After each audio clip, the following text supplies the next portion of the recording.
जय Hind. I Bharat Singh, ex army, director BSU Infratech Private Limited and Landmark 101।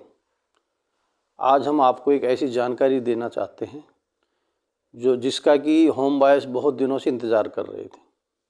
Noida, greater Noida and Yamuna authority, वहाँ पर बहुत ज़्यादा ऐसे प्रोजेक्ट थे जो कि कंप्लीट हो चुके थे, लेकिन उनमें रजिस्ट्रियाँ नहीं हो रही थी।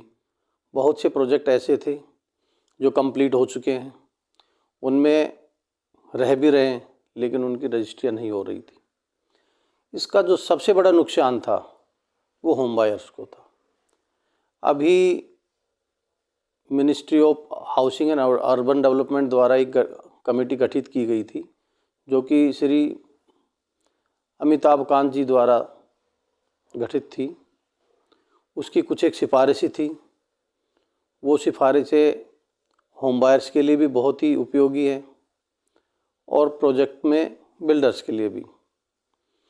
ये होम बायर्स और बिल्डर्स दोनों के लिए ही फ़ायदेमंद है, क्योंकि बिल्डर्स पर भी काफ़ी दबाव था, जिसके कारण वो प्रोजेक्ट को कंप्लीट नहीं कर पा रहे थे।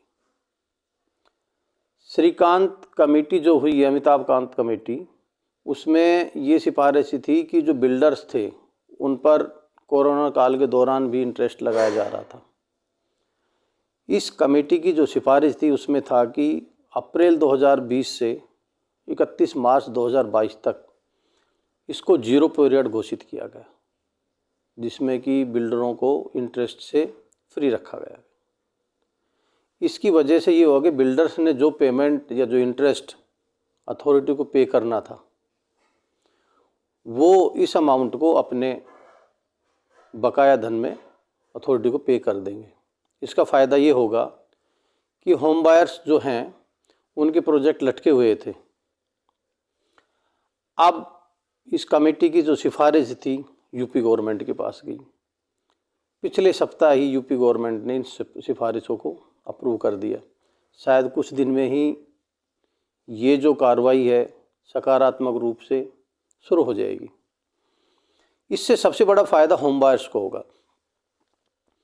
नोएडा, ग्रेटर नोएडा और यमुना अथॉरिटी में लगभग 2.25 से 2.5 लाख होम बायर्स ऐसे हैं जिनकी रजिस्ट्रियाँ नहीं हुई है।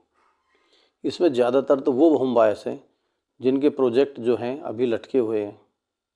होम बायर्स EMI भी पे कर रहे हैं और अपने रेंटेड अकोमोडेशन में रह रहे हैं।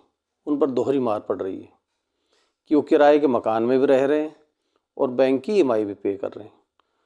बहुत ज़्यादा होम बायर्स ऐसे हैं जो बुज़ुर्ग हो गए, 10 से 15 साल प्रोजेक्ट को लटकते हुए हो गए, जो पेंशन भी आ चुकी है, पेंशन के बाद में भी उनको घर नहीं मिल रहे। और कुछ एक ऐसे हैं जो अपने मकान को बेचना चाह रहे हैं क्योंकि उन पर EMI चल रही है।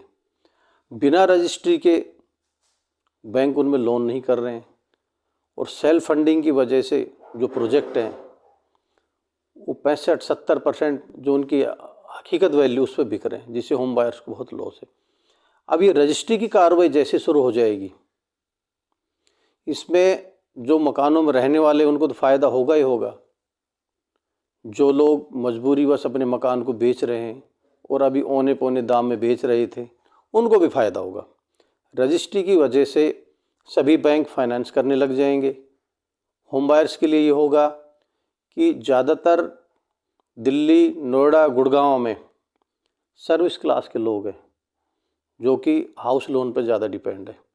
उन लोगों के लिए क्या हो गया था कि बिना रजिस्ट्री वाले फ्लैटों को ख़रीदना मुश्किल हो गया था, और जहां रजिस्ट्रियां थी उन सोसाइटियों के रेट बिना रजिस्ट्री वाली सोसाइटियों की अपेक्षा कम से कम 35 से 40% ऊपर चल रहे थे, और मजबूरनवश उन लोगों को उन रजिस्टर्ड प्रोजेक्टों में जाना पड़ रहा था जहां रजिस्ट्रियाँ चल रही थी।